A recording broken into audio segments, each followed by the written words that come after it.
Yeah, yeah, it dumps to a YouTube Yeah. after. So proposition. Let me see here. What did we have it listed as? You're not transhuman. Right. Yes, I believe it is. Tim Cannon is not transhuman. And one final thought here. Oops, that's my Dungeons and Dragons dice app. Ah, handy. It's not going to be very helpful here. Oh, you never know. You never know. Yeah, right. Yeah, we'll decide at the end on a D20 roll. You know what I mean?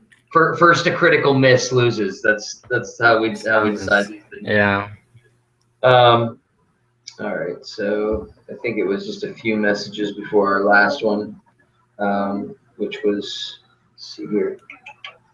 All right. So we said that the proposition that we are debating is Tim Cannon is not a transhuman, with transhumanism defined as the belief or theory that the human race can evolve beyond its current physical and mental limitations, especially by means of science and technology. Not exclusively. We wanted that very clearly defined. That's not the only way. That's one of the ways.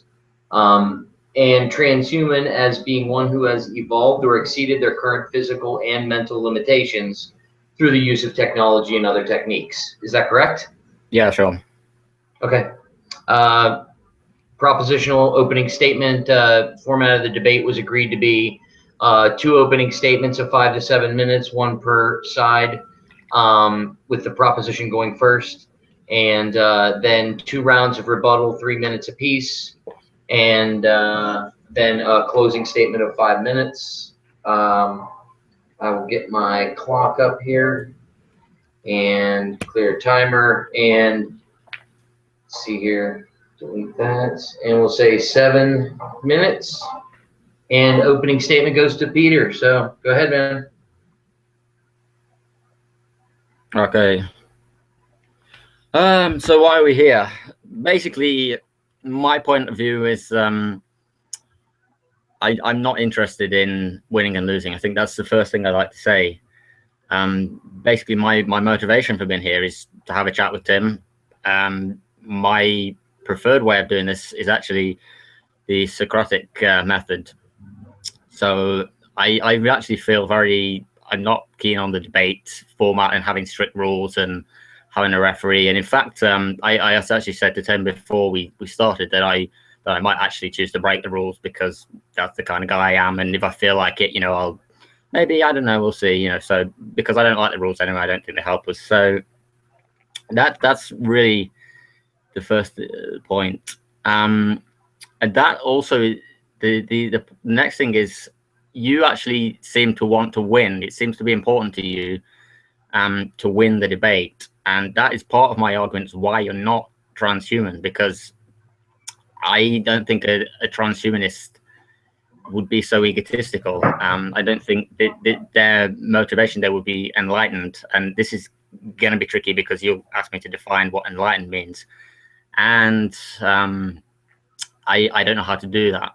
But I think it's a thing that exists, and I think people can recognize it when they see it. And that's good enough for me.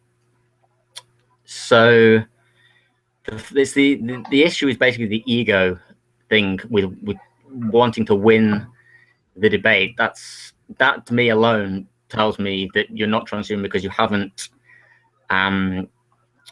developed this mindset where you're not competitive and you're still about winning and losing and defeating your enemy. And I think this comes from evolution.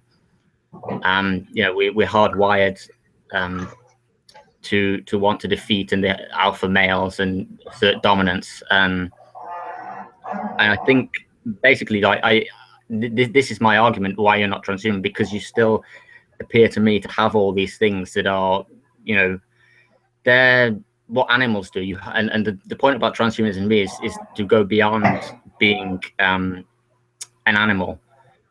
And from your behavior on Facebook, for example, what did you say?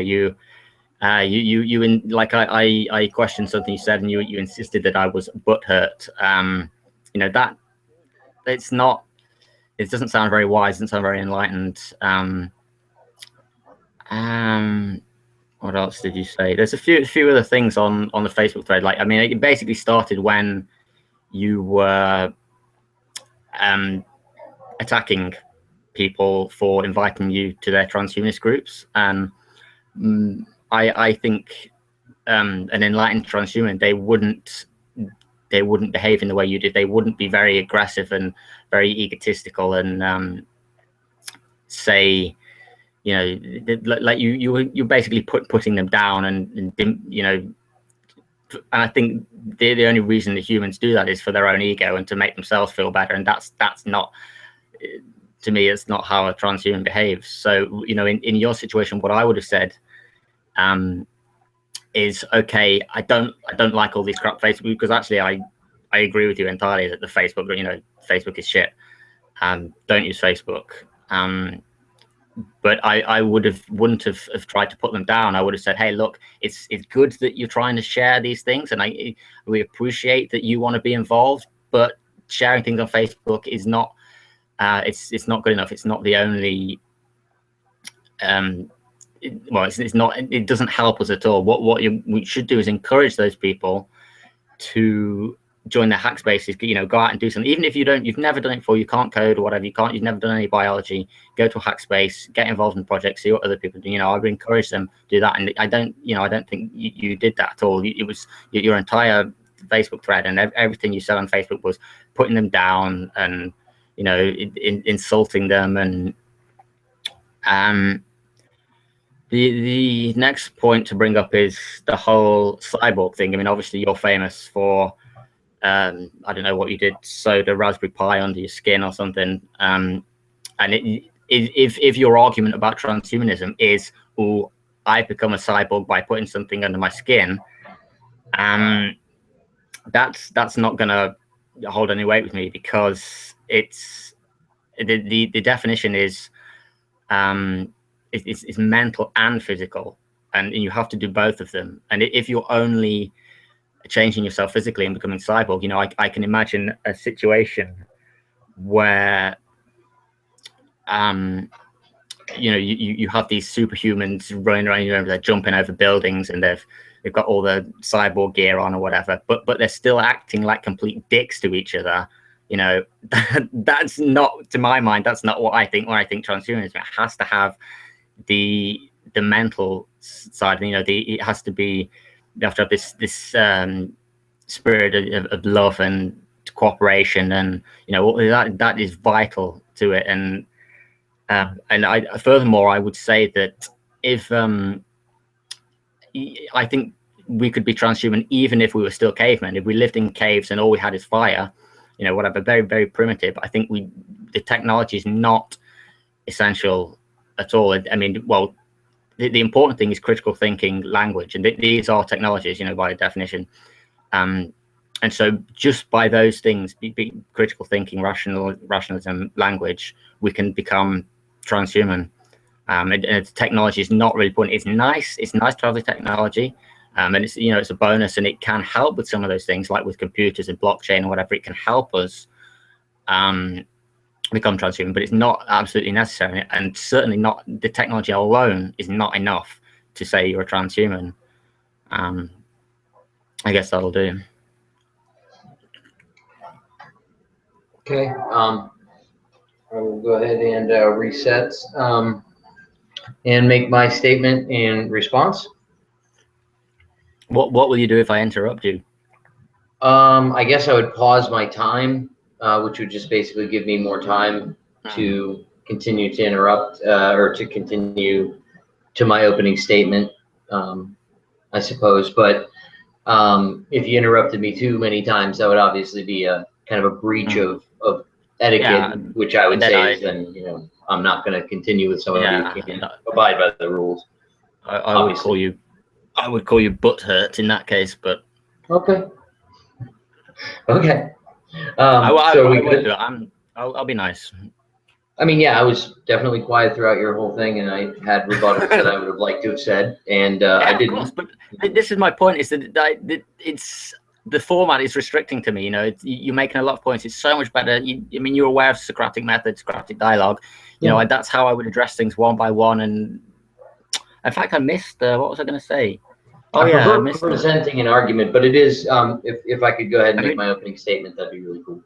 Yeah, okay, go ahead. Great. So I think the argument that we're having here, right, the proposition that's being made is that I am not transhuman, and that proposition is contingent upon the two definitions that we had, which both basically say the ability to exceed mental and physical limitations. Now, I'm presuming that if enlightenment, which is a very hazy definition, you pointed that out yourself, I'm presuming that if enlightenment is considered one of the ways in which you can overcome your physical limitations, and I'm assuming that when we're talking about these physical limitations, we're talking about limitations that nature provided us. In other words, the base monkey package that we're living in, we are currently edging out the maximum.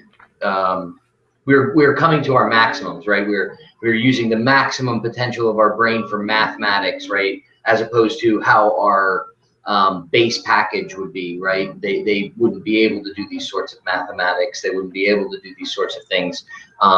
So we're maximizing out our tolerances. And then if we can go beyond that, then we are said to have been transhuman. If we're not following our natural instincts, right? Somebody punches me, I control myself, I don't attack them back. Somebody steals my food, I don't necessarily have to resort to cannibalism. There are people who have self-immolated for political causes, people who have overridden their natural programming and done and become more. And I think mostly what you're talking about is the lack of technology, but more the overcoming of your intellectual limitations. Now, as two very profound examples in my own personal life, I would illustrate that there was definitely a time in my life where I did have an addiction to alcohol, and I was an extreme alcoholic, and every part of my body wanted to follow that. It was both something genetic and something intellectual,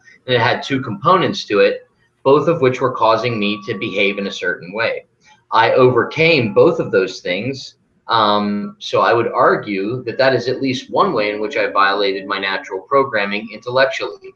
I've taken chemicals such as nootropics and take a nootropic regimen currently that actually stretches and enhances my ability to have long and short-term memory, increases neuroplasticity, these sorts of things, formulated to do those sorts of things. I think those are intellectual limits that I've definitely exceeded.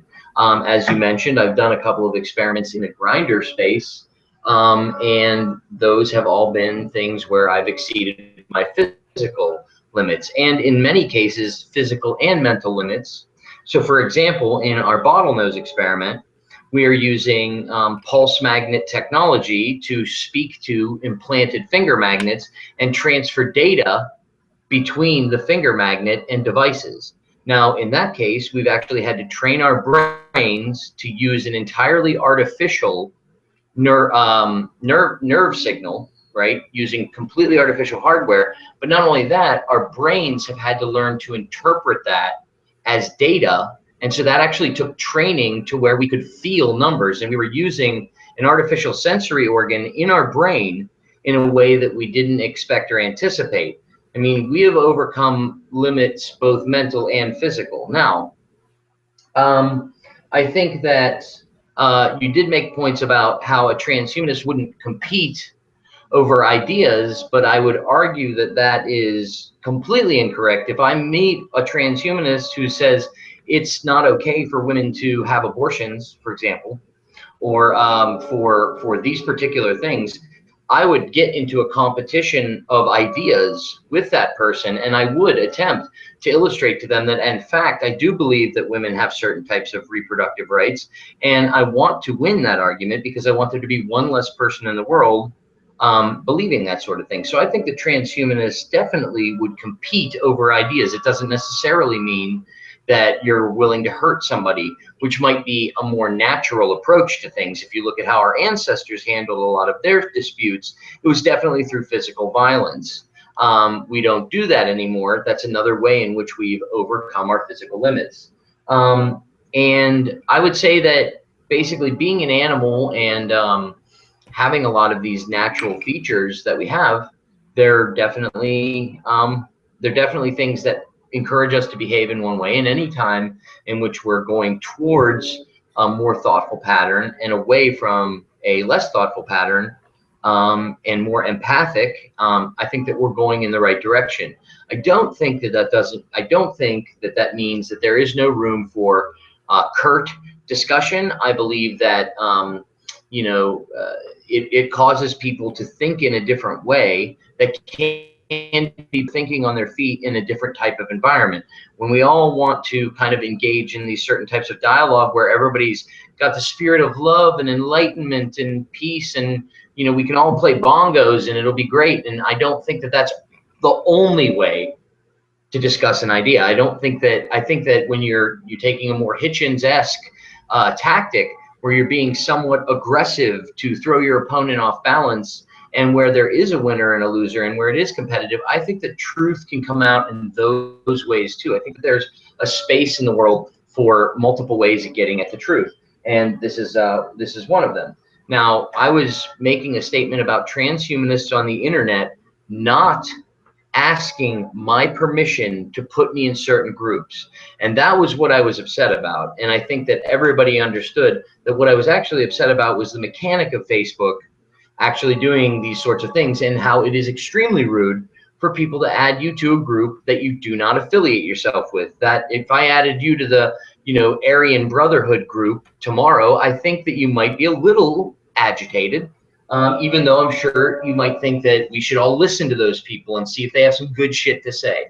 Now, I think I've made a very clear case here, but that is my time for my opening statement. So rebuttal round goes to you, and I will set timer for 3 minutes. And your rebuttal, sir. I only get 3 minutes. Okay, there's a lot. You made a lot of points. The first one you said, alcoholism. You overcame alcoholism. Okay, yeah, that's a good thing, but it doesn't make you transhuman. I mean, it's in the same kind of vein as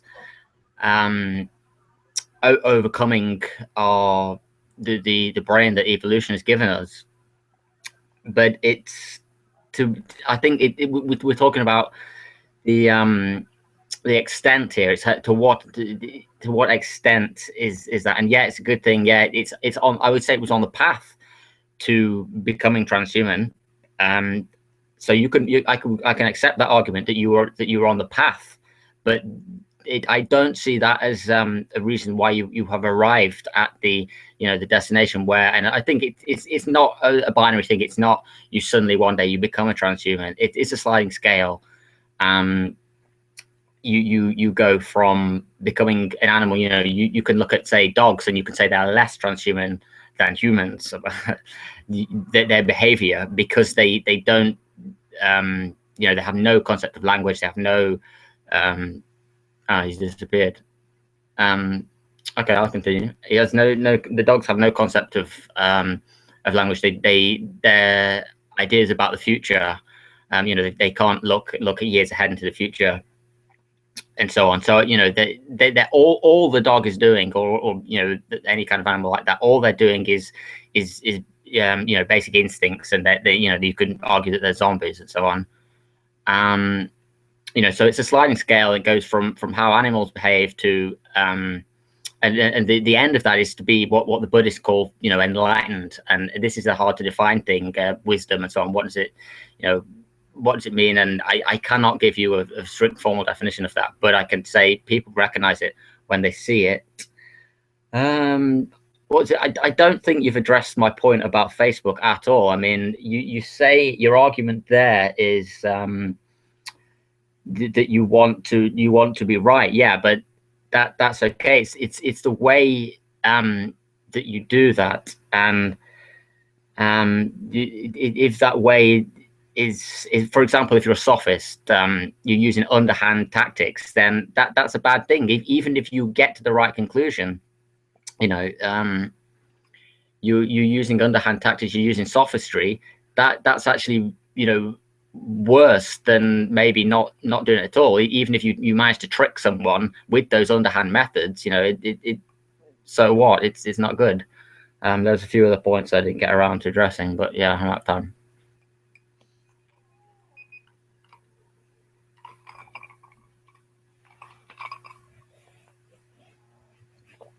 So my stuff cut out, so you got a little bit to lay down a little bit of an argument that I didn't get to hear completely, but I'm not going to waste too much time on that. Okay, yeah. No, it's quite all right. It's quite all right. That was all the good stuff.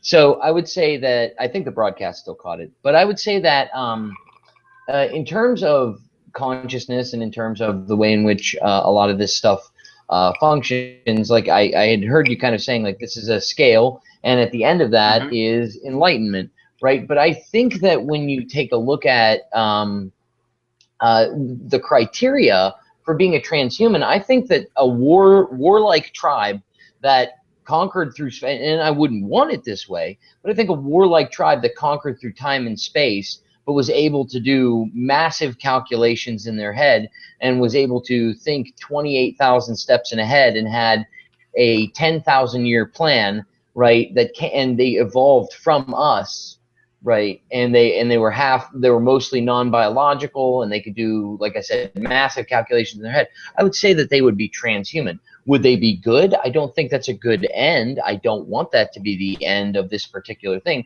but that's not the question or the proposition at hand. The proposition at hand is, am I transhuman, right? And so the question that we have to be, that we're actually getting at is, have I exceeded mental limitations? Well, I think I've addressed that, and I think I've very seriously addressed and brought a very cogent point to the fact that I actually integrated hardware, which I then turned into a perception organ in my brain, and then used my brain to interpret conversations with it. I would say that that's a pretty strict mental limitation overcome by both, not just as well. Anybody can do this. That's the great thing about being in the transhuman technology game, is that when you're actually out there doing things at the front edge of these things, you can actually see what's possible, and it's really not that hard, and you can begin to start integrating this backwards so that other people can wake up themselves. And I think that being conscious is about as much as you can know and how much you can know, and at what level you can sense it. I think that's what consciousness is, what you're aware of and what you can possibly be aware of. And in that way, anyone with certain types of hardware is more conscious than people without hardware. So consciousness can also additionally be expanded through the use of hardware. I think I've illustrated very clearly that I have overcome physical and mental limitations in a pursuit of actually going beyond physical and intellectual limitations. I think I've illustrated very clearly that I've done that. That's using for transhumanism. And so I think that that's a pretty decent rebuttal to the proposition Tim Cannon is not a transhuman. You're up. 3 minutes. Yeah, okay, so you have, I can grant you that you have exceeded mental limitations. There's absolutely, you know, there's no doubt about that. The question is, to me, is it enough? And it's a sliding scale. And what I will grant you is that you are a transhumanist. You aspire to do those things. But to me, the to be called a transhuman, I mean, this is going to be, I guess it could get into a very, very pedantic argument about, you know, are you a transhumanist? Or definitely you're a transhumanist. You know, you aspire to those things, and you have, to some degree, you have overcame things like that. Although the thing with that argument is, I would argue every single human being alive today has, to some degree, overcome certain things. Or, you know, you can make a strong argument that if not all of them, you know, pretty much most of them, to some degree, have overcome some kind of mental limitation because they were given these tools of language and so on, and they, you know, they get the internet and all these powerful tools that they get. So, but if you're saying that all you have to do is overcome it in the slightest little amount, then your argument, you're going to say, well, pretty much everyone is a transhuman, which seems a bit like a crazy conclusion to come to. So the only sensible thing that I would say is that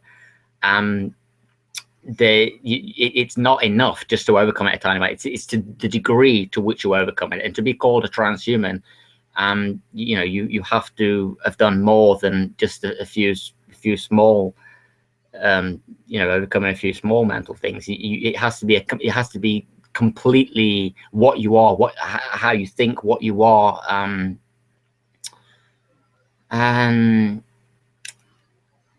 you know that, and it's a pedantic thing, and I will grant you that, you know, you have exceeded some. So if you want to be very pedantic and say, haha, I'm a transhuman, yeah, okay, but that's you know, it's not really a very convincing argument to say that just because you've, you know. And so what I would like to try and explain is, I mean, it's what I actually what my standards are, what I expect you to be, and I know, you know, I have this idea in my head, and I know that you haven't met those standards because of, I can see your behavior on Facebook, and there's a, you know, there's a lot of points about the things you said on Facebook which I don't have time to address, and I, you know, I honestly I can't give you a very strict formal answer to that question. You know, it's just one of those things that, you know when you see it's wisdom. It's I don't know, if you give me more time, you know, I can try and answer it, but we can do it in your closing statement. You know, that's going to be like 5 minutes as well. You know. Okay, sure, yeah.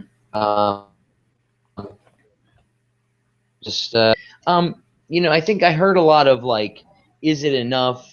Hasn't met my standards.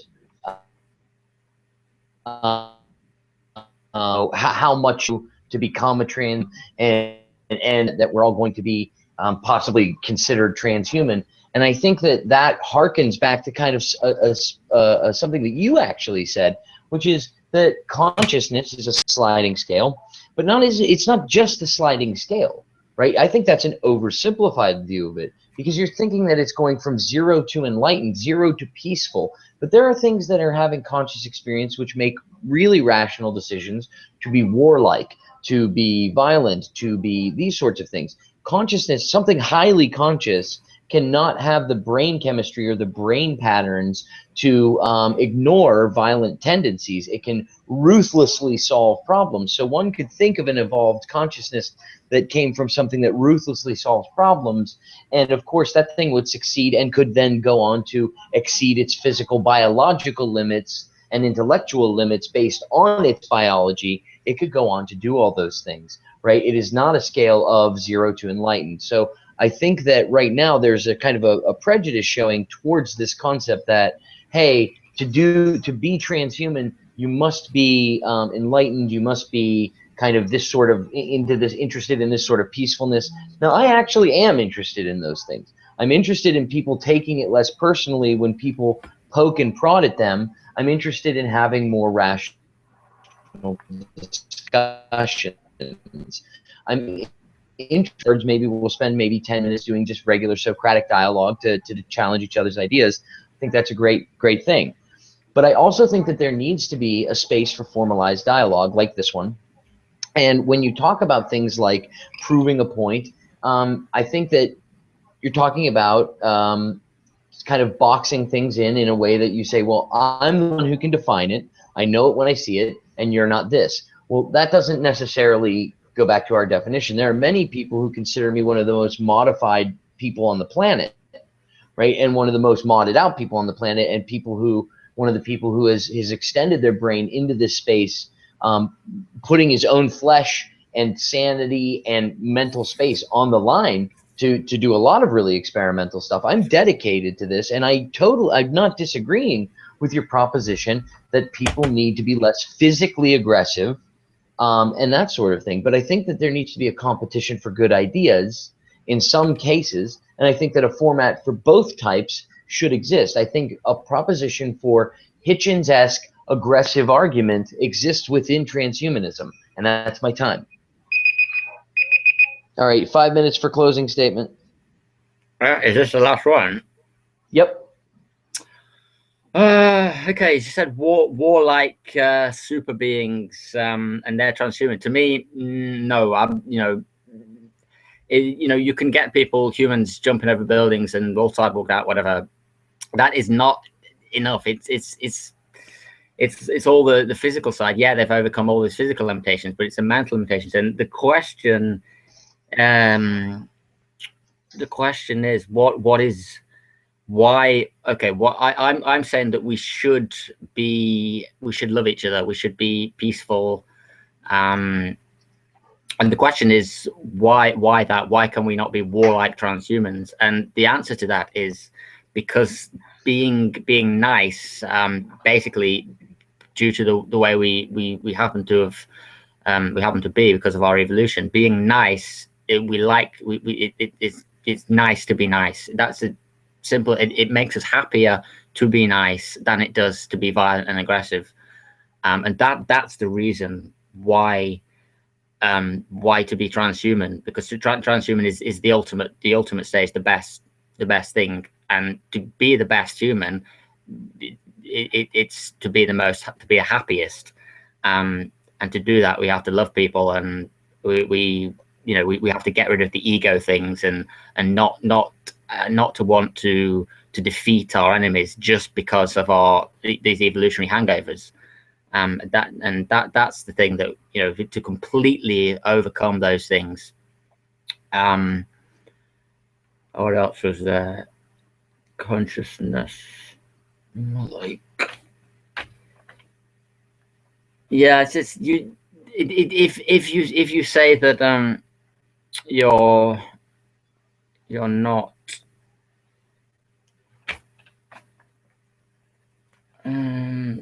if you say that you don't love people and you don't have any of that, then it's missing the point. It's not.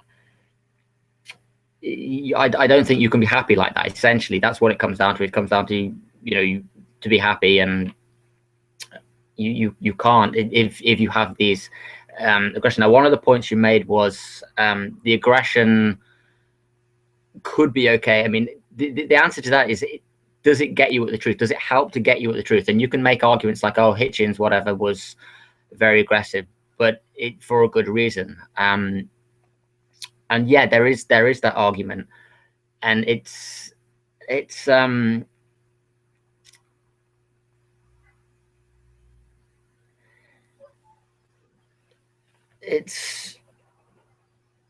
minutes. The question is, first of all, is your motivation to get at the truth? And I think mostly when people have been aggressive, it's underhand tactics, it's intellectual dishonesty.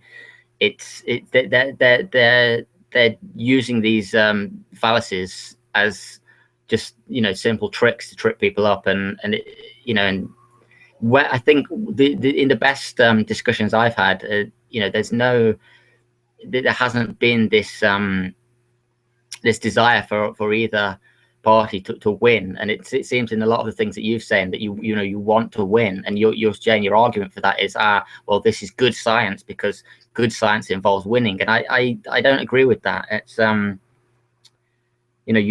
it involves getting at the truth, and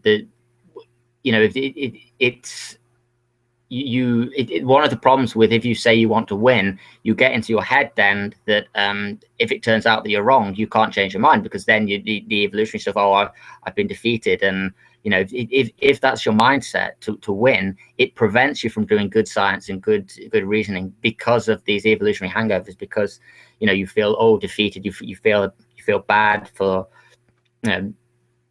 because you've lost a battle or whatever, and it's bad to go into it with that, just in case that you fall victim to that. So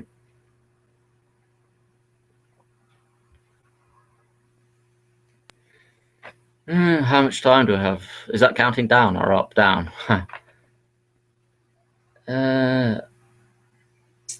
I think I've made most of the points. Okay. I mean, I can take less time. I mean, it probably isn't on my closing statement. I'll make it 5 minutes, but I doubt it'll need that much. Yeah, you were dropping out a bit then. Like, I guess. Yeah, yeah. I'm hoping to get through with it. Okay, So, so in terms of I'm hearing a lot of like love is good, and love is good. You know, like I said, I got 2 kids. I love them. There's not very much scientific reason for it. It's mostly about biology, right, and that sort of thing. That's should be very obvious. It's a good thing. It's fun. It's a pleasant feeling, right? But objectively, it's not important, right? And ultimately, I would say that I think there's a preconceived notion that love and cooperation is good, but you can see something that might have evolved from, say, a bunch of locusts or something like this, or how about a bunch of praying mantises, right?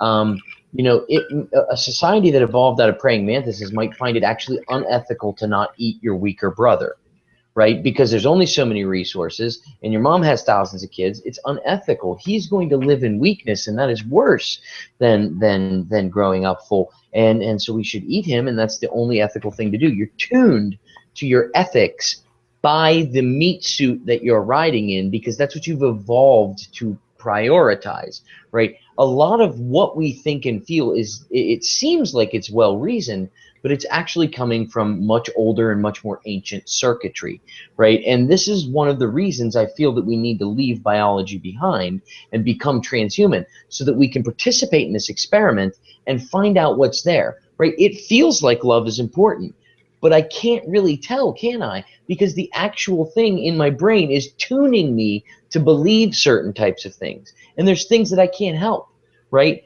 I get hungry, I have nothing to say about that, right? That's an ancient circuit in my brain telling me how to feel, right? There are things in which we don't realize that we are very deeply tuned to.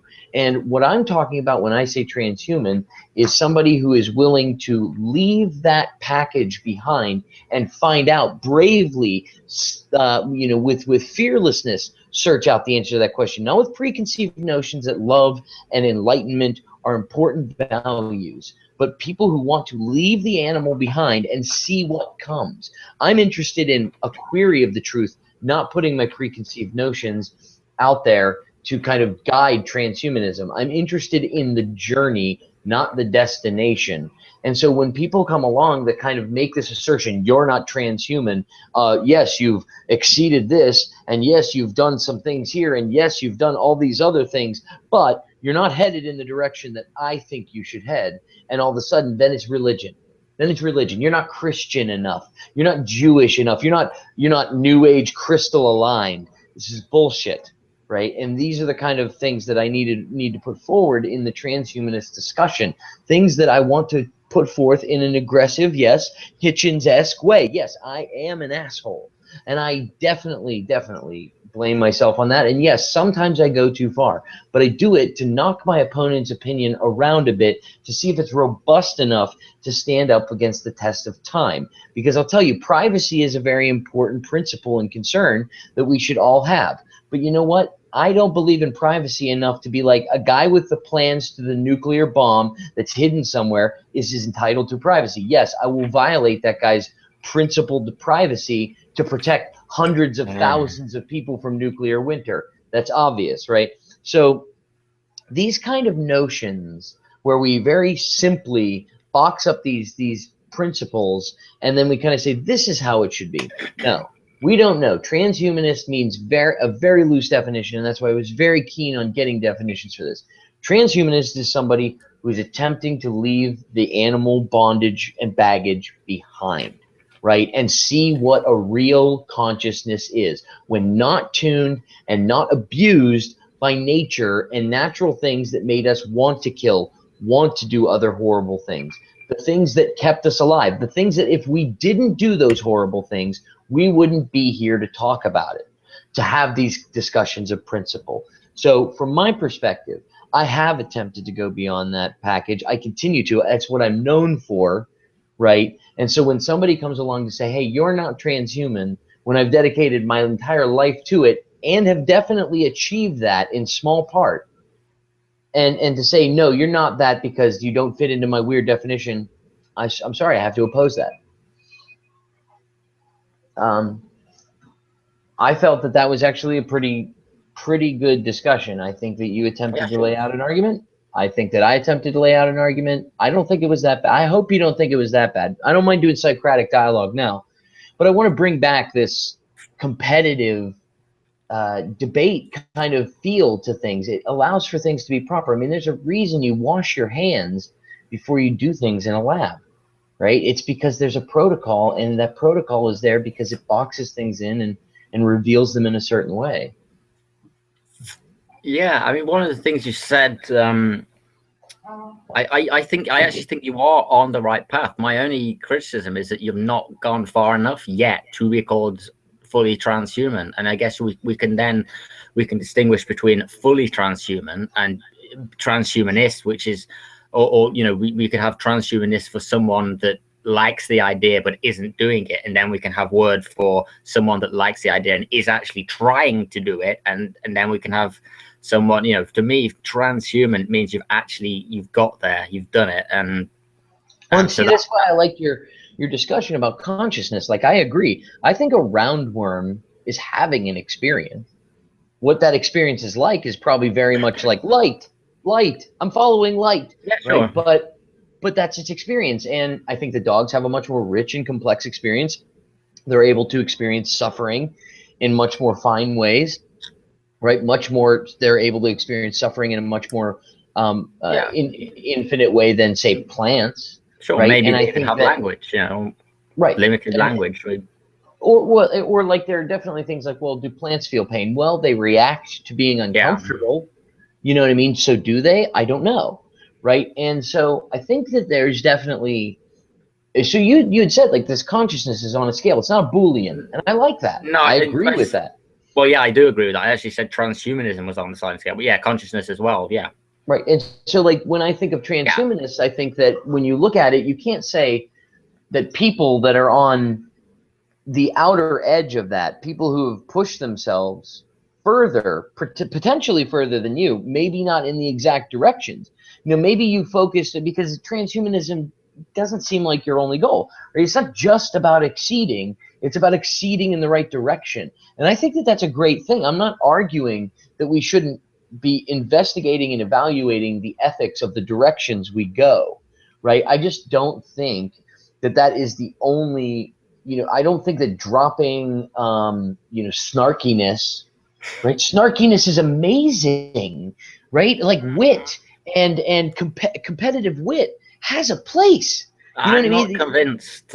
I mean, you watch Hitchens debate anybody, and you Sure. learn, and it's laughable, and you see how people's opinions stand up to being boxed around. Not just the opinions that you know are in an echo chamber, right? You want to compete. You want to bring your ideas out because the most robust ideas, robustness counts when you're talking Yeah. about ideas, right? An idea like, so for example, if we were in the middle of an ice age, right? And somebody came along with the idea of like, hey man, you don't have a right to tell me what food I eat. I'll eat what I want. You don't control my life. The whole village would fucking put his head on a spike and eat his body, and they would be right to do so. Right? You know, they would have been totally right to do so. Well, no. It's the ice age, and if your opinion is I can eat the food that was designated for the children and completely portioned out and rationed out evenly so that everybody survives, and you don't have a right to tell me what to do. Yes, we do. We're your community. We live with you, and we're not going to allow you to do that. And yes, that impinges upon your freedom. Impinging upon somebody's freedom is not always wrong. Well, yeah, it's the whole issue with how do we deal with criminals, and obviously, I would argue that transhumans have to show compassion. Um, I so agree. you know, As a matter of fact, one of the you jokes around my lab is when we go to space and the rest of humanity doesn't understand, then we don't want to have weapons, but we want to have a force field that turns all their missiles into kittens. And then we play with the nice. kittens as the missiles come in, and we all have, and I'm not kidding, that's a joke around the lab. We agree. I agree. I'm Hmm. not arguing that if you have a massive way to be aggressive to people and hurtful, right, that shouldn't be a goal that we curb that. And how we curb it, right, is I think it works two ways. I think that being less physically aggressive and less intentionally mean, but yet also making people stand up to criticism better is also important, and learning how to have these dialogues in a way that you can be forceful and you can jab around a little bit, but you're not actually hurting anybody, and you're not being intentionally mean, and you're not trying to make them necessarily sad. You're trying to make them. Yeah, I mean, there's a difference between bullying people, right? And I recognize that. Okay, this was exactly one of my questions before. Is Tim this kind of guy? And or if Tim says, actually, yeah, I can be like this for a reason, then yeah, I would be more likely to accept that you were on the right path. Which is, I think, at the end of the day, that's the important thing. Right. And that's the thing. I am definitely, when I go online, I definitely enjoy taking the piss out of people. Yeah, and sure. I definitely enjoy, and me and a lot of my friends, we're all into that. And me and Rich Lee, who have a bromance going on. Who's the guy that sends people boxes of testicles? That's probably Rich. That's probably Rich Lee. I thought that was crossing a line, maybe.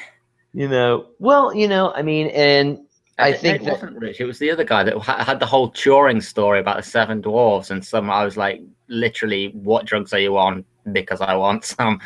Right. Oh, is this Peter Rothman? No, he's some other guy that doesn't like me anymore. No, that guy, he doesn't like me either. He doesn't what's like the deal with that? What you said? He doesn't like DIY grinding. He doesn't like biohacking. He doesn't like people who are doing transhumanism outside of academic settings, is my understanding. And if he does manage to somehow see this, if I misinterpreted that, I don't really know. I don't really care. Me and him argue and stuff online. It's fun. But but some of my best friends, we push each other around. It happens in my lab as well. We take the piss out of each other, but it's never too mean, but it's very much like boxing. Yeah. I'm going to try to hurt you when I hit you, right? But, that's what I'm looking to do here.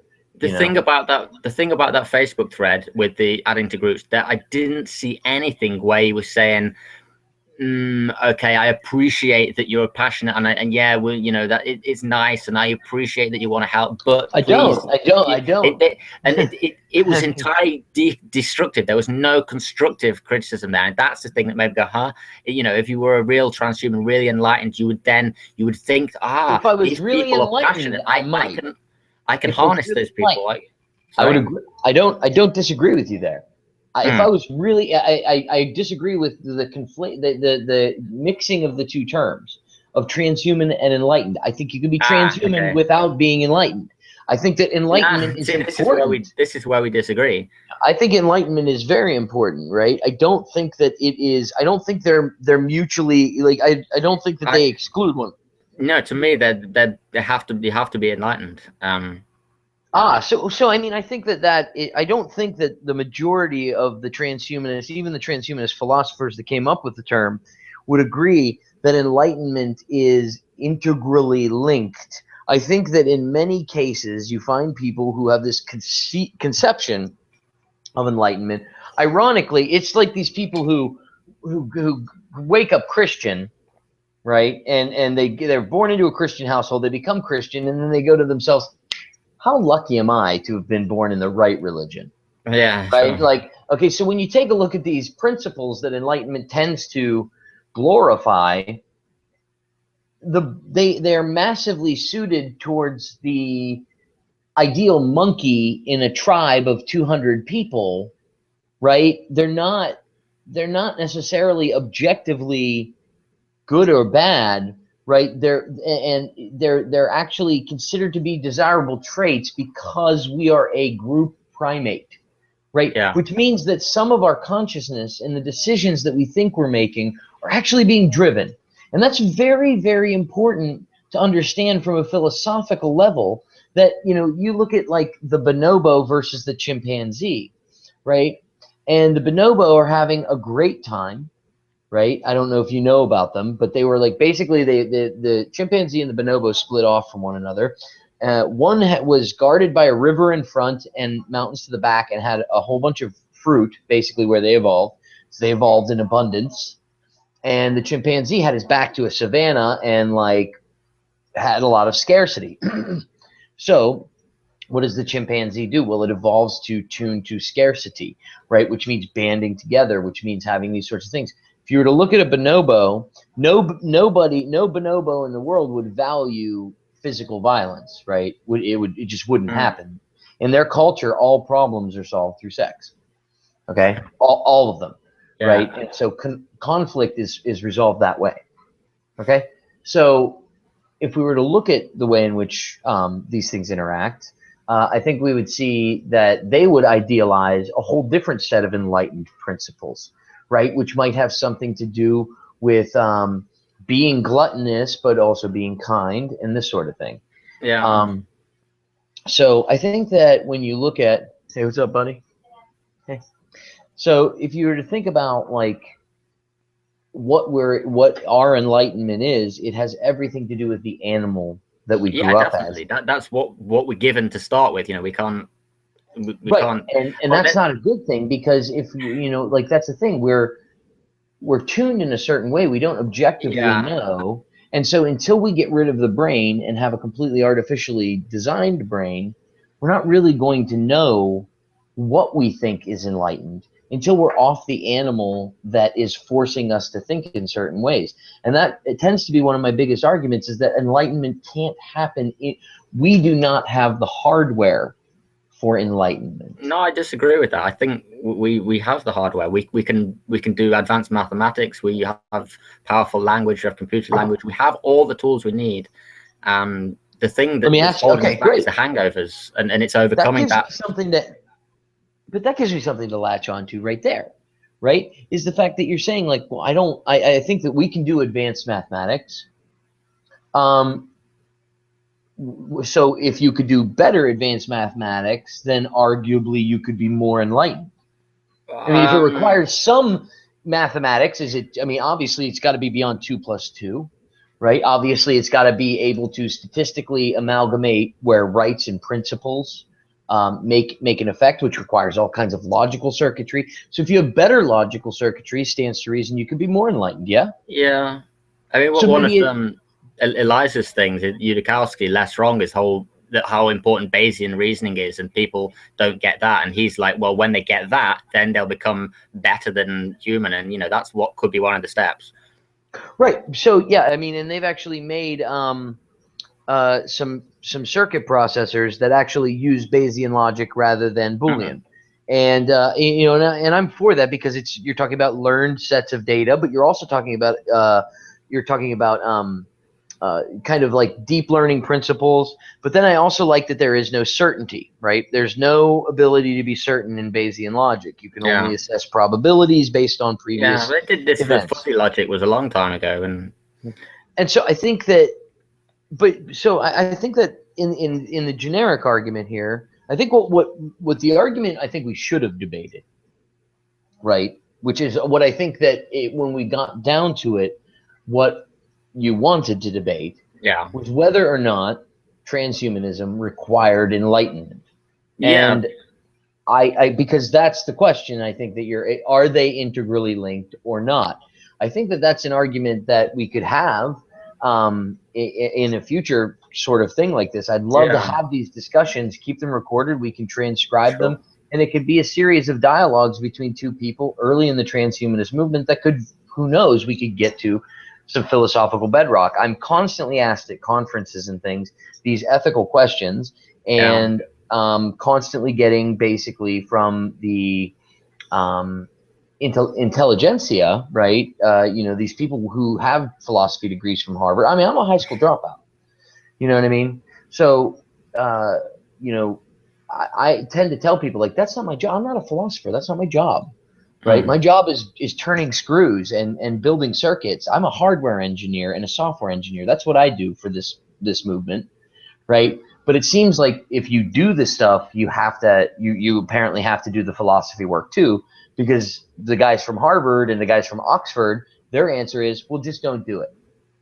And it's like, well, it's already here, man. Like that's not a sufficient philosophical, if the conversations that you've come to are, it's not ethical yet, tough shit. We're moving, right? Yeah, We're sure. moving forward. And so, I mean, apparently it's the sort of thing where you actually have to do the philosophy work too. So I wouldn't mind having these discussions. I can't really continue today. Like I said, I'm Okay. with my kids and stuff, but I'd love to have that argument, Yeah. right? I think that, and what we had said was, you know, when this is up on YouTube, you know, go like for proposition, which is Peter, and go dislike for Tim. But we don't really care who won. I'm going to review the argument, and Yeah. I think I made a pretty powerful argument that I am transhuman. I think we got to a different question. I Sure. don't, but It was worthwhile to have. So yeah. yeah, and one of the reasons I like the other style of debate as well is because instead of riffing back and forth, Yeah. which is good, it talks about presenting an argument, Sure. right? Rather than just reacting, there's this concept of I'm doing a speech it's supposed to be a persuasive speech for the audience, right? And I'm laying out my argument piece by piece so that we Yeah. can all figure out and investigate whether this is rational. I would argue that you didn't meet the burden of proof, which is on the proposition, but I think that we can let everybody else decide that, you know, like I Sure. think, you know, all right, cool, man. I enjoyed it. Yeah. Like I Me too. said, you know, I can be a giant dick. I'm completely aware of that.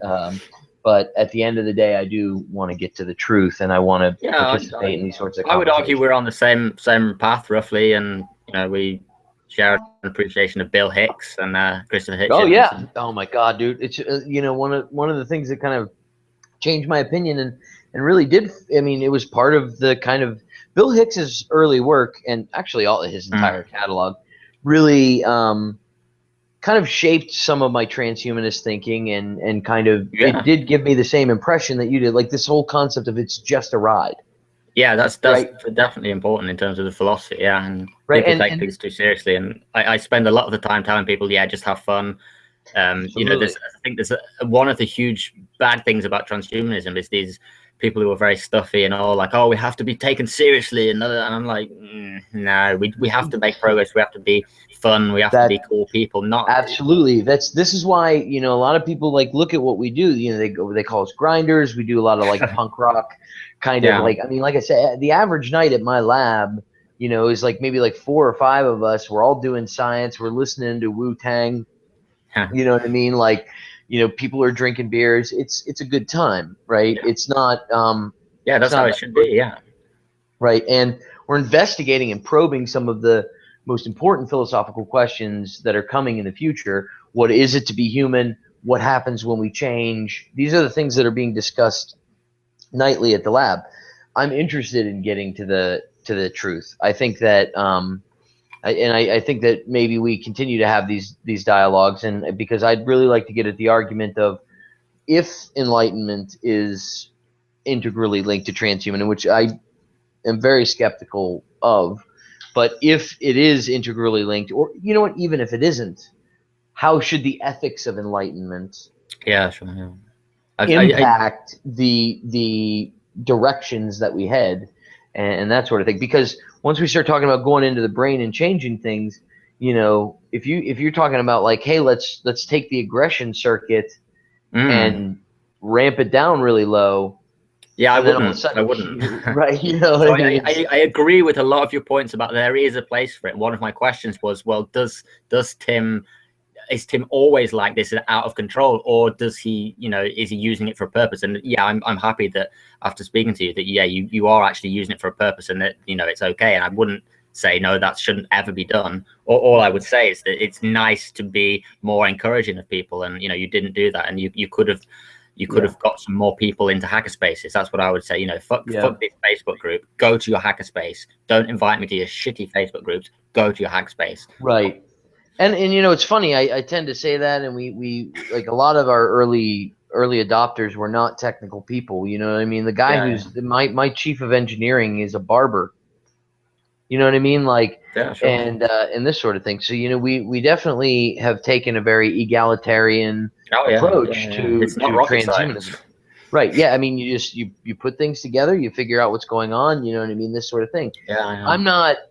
I you know. So I think that the discussion needs to be had. If you want to set up another one of these, maybe in 2 weeks or something, we can do another one in 2 weeks and get to that particular thing. We'll have to work out, because I think we should do both methods, right? I think that I know you don't like the formality of the other one. You know, it's not just the formality. I just don't think it's as effective. I think we would make more progress more rapidly, you know. But you could have rules to it, and I mean we can do Socratic dialogue first, and then probably the best way is to do it in text. If you really, for some things, if you really want to be rigorous, is to have it in text, because obviously then you have unlimited time and you can really think about the arguments. So a lot of times it is, you're laying out an argument. Yeah, that was actually your initial proposal, wasn't it? To have, we yeah, it was. Yeah, sure. Yeah, that would be worth doing. Yeah. All right. Well, I just want to ask you: have you read Eliza Yudakowsky's Three Worlds Collide? Because that covered a lot of the things about ethics, and it's no, I haven't. What is it? Three Worlds Collide. Eliza Yudakowsky, if that's how you pronounce his name. But yeah, I highly recommend that one, and it covers so much of the ethics, and it's a very entertaining story as well. Very good. I will check it out. Right on, man. Well, it was nice talking to you in person. Yeah. So I'll catch you later. Yeah, peace.